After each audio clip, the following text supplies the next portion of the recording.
ഇന്ന് രാത്രി വചനം കേൾക്കുന്ന പെന്തക്കോസ്തുകാരെ, ദൈവഹിതമല്ലാത്ത എന്തെങ്കിലും ജീവിതത്തിനകത്തുണ്ടെങ്കിൽ നിനക്കും വിടുതൽ പ്രാപിക്കാൻ യേശുവിൻ്റെ രക്തമല്ലാതെ മറ്റൊന്നില്ല. ഈ മീറ്റിങ്ങുകളിൽ നമ്മളും മാനസാന്തരപ്പെടണം. പെന്തക്കോസ്തുകാരുടെ ജീവിതത്തിനകത്തും ദൈവഹിതമല്ലാത്ത അഴുക്കുകൾ കുമിഞ്ഞുകൂടുന്നുണ്ടെങ്കിൽ ഇന്ന് രാത്രി ആ രക്തത്താൽ കഴുകൽ പ്രാപിച്ച് പുറത്തു പോകാൻ കർത്താവ് ഇടയാക്കട്ടെ എന്ന് ഹൃദയംഗമായി ഞാൻ പ്രാർത്ഥിക്കുക.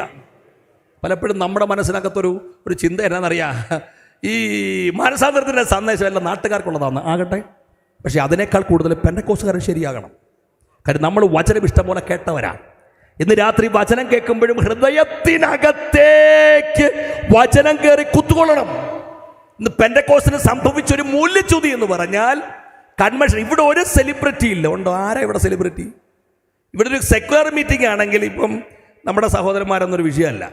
അവിടെ യേശുദാസോ KG യേശുദാസോ ചിത്ര ചേച്ചിയോ ജാനകിയോ ഒക്കെ വന്ന് പാടിക്കഴിഞ്ഞാൽ വല്ല കാര്യമുണ്ട്. പക്ഷെ ഇവിടെ ഒരു സെലിബ്രിറ്റിയും പാടാനും ഇല്ല, പ്രസംഗിക്കാനും ഒരു സെലിബ്രിറ്റികൾ ഇവിടെ വരുന്നില്ല. പക്ഷെ ഇവിടെ ഒരു മഹാരാജാവ് വരുന്നുണ്ട്, ഒരു സൂപ്പർ ഹീറോ വരുന്നുണ്ട്. അവൻ്റെ പേര് നസേന യേശുവെന്ന. ആ കർത്താവ് ഞങ്ങളെ പോലുള്ളവരെ ഇവിടെ അയക്കുന്നത് ഇവിടെ പ്രസംഗിക്കുന്ന ഞങ്ങളോട് ആദ്യം, അതിനുശേഷം ദൈവദാസന്മാരുൾപ്പെടെ നമ്മോട് ദൂത് പറയാനാ. ആ ദൂത് പറയുമ്പോൾ ഇടത്തോട്ടും വലത്തോട്ടും തട്ടിക്കളയാതെ എനിക്കുള്ളതാന്ന് പറഞ്ഞ് ഏറ്റെടുക്കാൻ കഴിഞ്ഞാൽ വിജയമാണ്.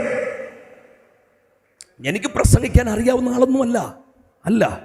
എൻ്റെ ഭവനത്തിന് തൊട്ടപ്പുറത്താണ് ബിൻസൺ താമസിക്കുന്നത്. ബിൻസൺ അറിയാം എൻ്റെ ജീവിതത്തിൻ്റെ അനുഭവങ്ങളൊക്കെ. ഒരു 7 വർഷം മുമ്പ് കർത്താവിൻ്റെ നാവെ തൊട്ടതാ. എൻ്റെ കർത്താവിനോട് പറഞ്ഞതാ, പൊന്നു മോനെ, ഞാൻ പറയുന്ന ദൂത് നീ വിളിച്ച് പറഞ്ഞാൽ മതിയെന്നും പറഞ്ഞു. അങ്ങനെ ഞാൻ പ്രസംഗിച്ചു തുടങ്ങുന്നേ. പക്ഷെ പ്രസംഗിച്ച് തുടങ്ങിയപ്പോൾ ഉണ്ടല്ലോ, ഈ ദൂത് അതുപോലെ പറയാൻ തുടങ്ങിയപ്പോഴത്തേന് പ്രശ്നങ്ങളായി. പലയിടത്തും പ്രശ്നങ്ങളായി. പല സഭകളിലും ഞാൻ കടന്നു പോകുമ്പോൾ ദൈവദാസ സഹോദരൻ എന്നെ വിളിച്ചവർ തന്നെ എന്നോട് പറഞ്ഞിട്ടുണ്ട്, ഇങ്ങനെയല്ല സംസാരിക്കണം, മര്യാദയ്ക്ക് സംസാരിക്കണം. പ്രസംഗിക്കാൻ വിളിച്ച പാർശ്വയെ വിളിച്ചിട്ട് വഴക്ക് പറഞ്ഞിട്ടുണ്ട്, ഇനി ആ ചെറുക്കനെ വിളിക്കല്ലേ, അവൻ മര്യാദയുള്ളവനല്ല, ഇങ്ങനെയൊക്കെ പറഞ്ഞിട്ടുണ്ട്.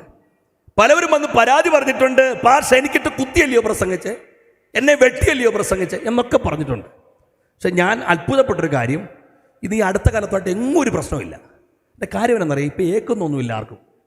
വന്നിരുന്ന് പ്രസംഗം കേൾക്കുന്നുണ്ടെങ്കിലും അകത്തോട്ടൊന്നും വചനം കയറുന്നില്ല. ഞാൻ ഈ ചില മാസങ്ങൾക്ക് മുമ്പ് ഒരു ചർച്ചിൽ പോയേ.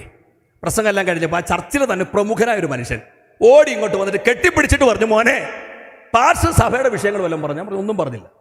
ചർച്ചിനുള്ള ദൂതായിരുന്നു മക്കളെ.